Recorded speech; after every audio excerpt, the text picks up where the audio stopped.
counter right hand. He didn't trash talk leading up to the fight, but down he goes! Oh! And the short comes inside! Miranda...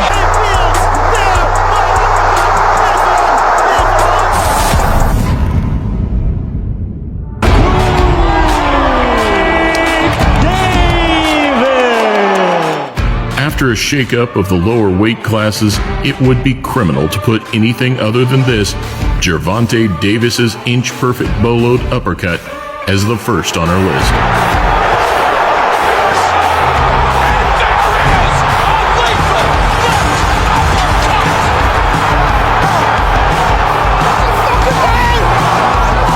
Possibly be the best start to a fight I can remember for Dillian Whyte in quite a while. Just landed two really good ones. Beautiful shot. A few months prior, we saw an equally well-timed shot, this time in the heavyweight division, as Alexander Povetkin slipped a jab to land a one-hitter quitter on Dillian Whyte. Nothing away.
An example of how to finish by going to the body first and setting it up upstairs. That was it. Textbook stuff. Lennox Lewis makes his first appearance in the British Isles since losing his World Heavyweight Championship last September against Oliver McCall. Remember, the human being's 2 arms, 2 legs, so he's always got a chance.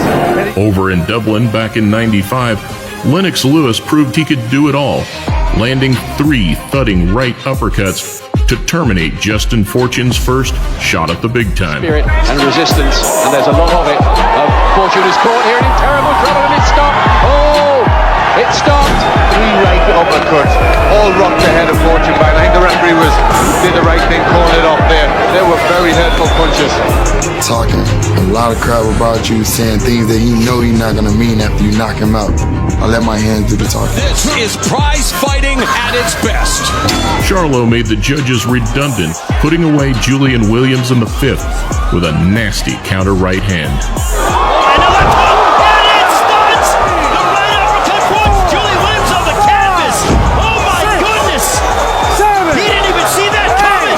He is working on a 9-win streak and 9 knockout streak after his lone loss in his career back in March of '94. Don't blink or you'll miss it. 25 years ago, Jeremy Williams dusted Arthur Weathers in spectacular fashion with one of the quickest heavyweight knockouts ever. As he can be, once he makes it to the top and gets a shot, and it may be quicker than we imagine. Seconds into the fight, you have seen one of the quickest knockouts in pro boxing history. Ahmed, he said there's no way on earth he can lose this fight. He's going to shut some mouths, those who wonder what if he gets hit. He said you can't hit what you can't see. The Prince's go-to offensive weapon was the corkscrew lead uppercut, though we didn't see many quite as sweet as the one that secured featherweight unification, crunching Tom Johnson in the 8th. We are surely only seconds away here. If Nassim can find another big punch like that, a right uppercut. There it is. He bent and he drove. He used great leverage. That is a true power punch uppercut. And unfortunately for Tom Johnson, he walked right into it. The finish was electric.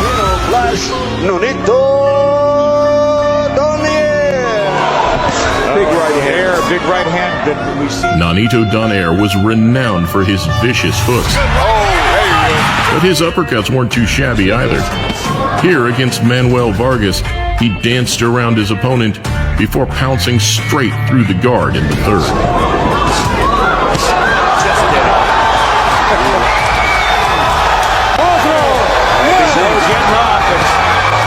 Nonito Donaire with a dynamic, explosive end to this fight.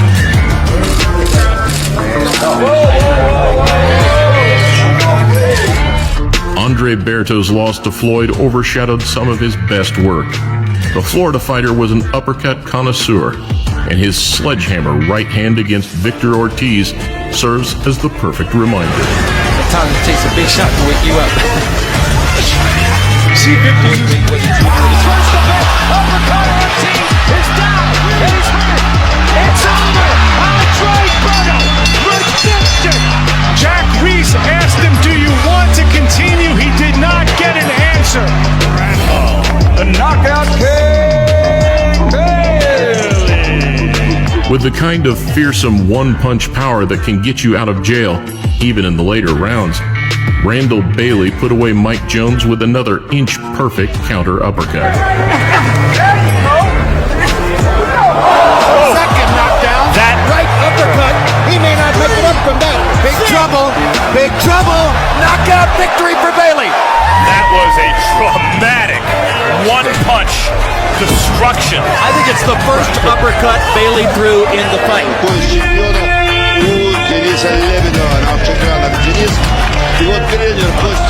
Known primarily for his warrior spirit, in his heyday, Denis Lebedev was one of the cruiserweights elite. And rewatching this shutout of Salgado Santander in 2012 tells you exactly why. Здорово, здорово.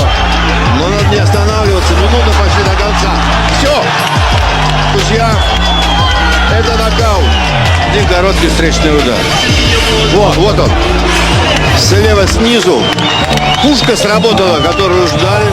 No, I gotta keep going. I gotta know that I am the best. And if I cannot go there and prove to myself that I'm the best, then I'm not worthy of being here. 5 years younger than Michael Dokes, a lot less experience. Right now, let's look at the number 3 contender in the WBA heavyweight division, Razor Ruddock. Back in 1990, Madison Square Garden welcomed Razor Ruddock to the big stage, and onlookers weren't disappointed, as the 26-year-old capitalized on Dokes' lack of head movement in the 4th. Legs it off.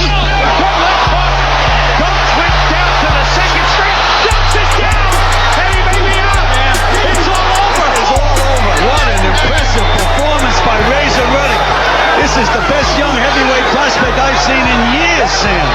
I expect to go win this fight. Touch him out and go. You know what's interesting, though, guys? Good right hand by Miranda to start that exchange. Lucien Boutte was another man renowned for his supreme bodywork and uppercuts, and one of his most memorable knockouts after the defiant hands-on-hips gesture came against Edison Miranda. Combination from Boutte. Miranda says, that's all you got? He didn't trash talk leading up to the fight, but down he goes! From a short punch inside! Miranda did not see that coming, didn't expect it. I guess he had some more.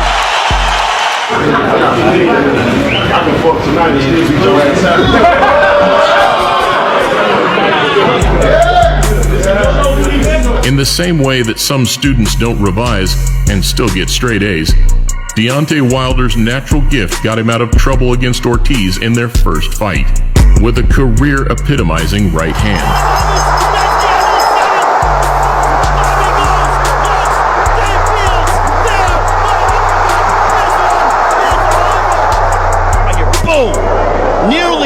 separated the head from the shoulders of Luis Ortiz. Seems like they ain't in no rush to fight me because I am the most dangerous man in the world. I am the most baddest man on the planet.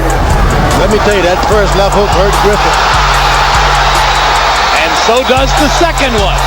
Enraged by the disqualification in their first meeting, Roy Jones embarked on one of boxing's most ruthless revenge missions. In the rematch, Roy caught Griffin with a leaping left so hard, it dropped him 3 times. Fitting bias. Whoa, what a left hook. What a left hook. Second knockdown of the round. And that's that. Jones gets his vindication via a first round knockout. And it was a left uppercut. I expect you to obey these rules, and I will be here to enforce them. In the event of a knockdown, you must take an 8 count. The 3 knockdown rule has been waived. Break when I tell you to break. Back in the golden era, George Foreman was a tailor-made seek-and-destroy fighter.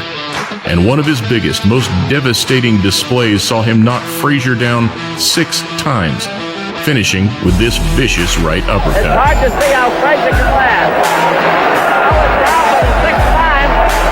Let's see if the referee stops it. No. He's trying to get his man to a neutral corner.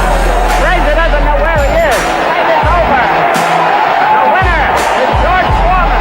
Spine-tingling anticipation on the grandest of stages. Surely the most significant ever staged in Britain. It wasn't the finishing blow, somehow, but Joshua met Klitschko on his career-defining night. He landed one of the sweetest right uppercuts the heavyweight division has ever seen. My endurance was there, everything was set up. The only thing is, I haven't seen that uppercut. It's all right saying it, but it's another thing doing it. If you feel it. From Anthony Joshua, and Vladimir Klitschko took it. And the unbelievable bravery too from Klitschko, who so wanted to win this. Zab Judah's natural flair and ability to throw uppercuts followed him right through the amateur ranks. Beautiful combination. And amongst many, he stunned one of the sport's toughest chins in the very first round. Look careful with that right now, particularly why Zab is shot. See there? And he gets caught with a big left-hand counter-punch shot. Yeah, and Zab believes that he hurt Cotto, and he's going to go after him right away. Right here you see Zab Judah shooting a beautiful counter left uppercut as Cotto was coming in. Shot right inside, perfectly timed and executed.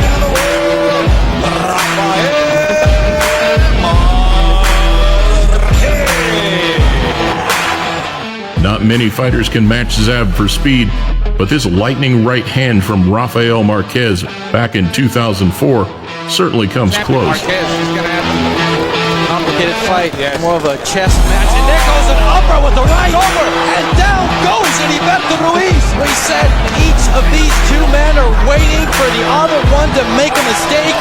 The opening was there. Races.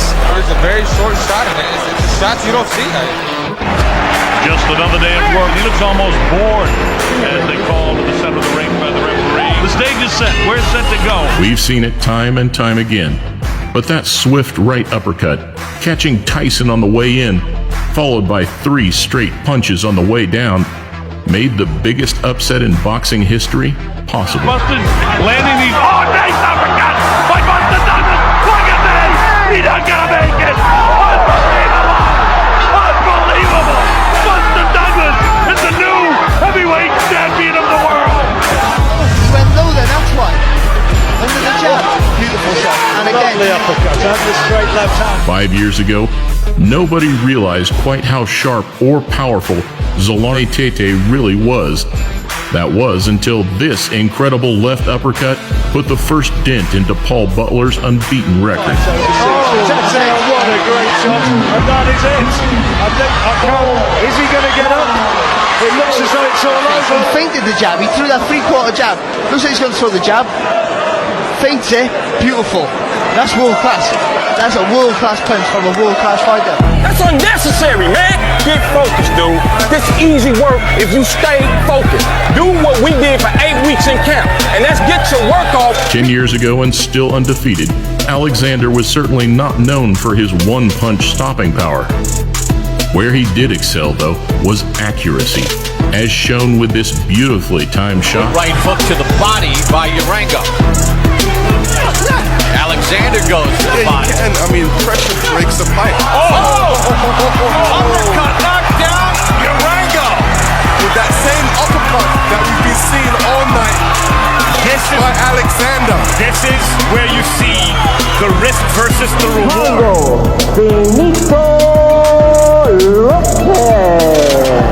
Ricardo Lopez was a Mexican star that never lost a professional or amateur fight. He was incredible to watch, as one of the rare few fighters that would use a left uppercut as his lead punch. Rank number 4, that's the turn. The time has come here. What a great uppercut. He can't get up, he doesn't want it now. He's gone. Forget about it. That was the thing of beauty. You step in, slip it, and go right under it. Bang. It's almost like a blind shot, because with your own jab out, you won't see that punch. He flips it, and all of a sudden you're getting hit full force.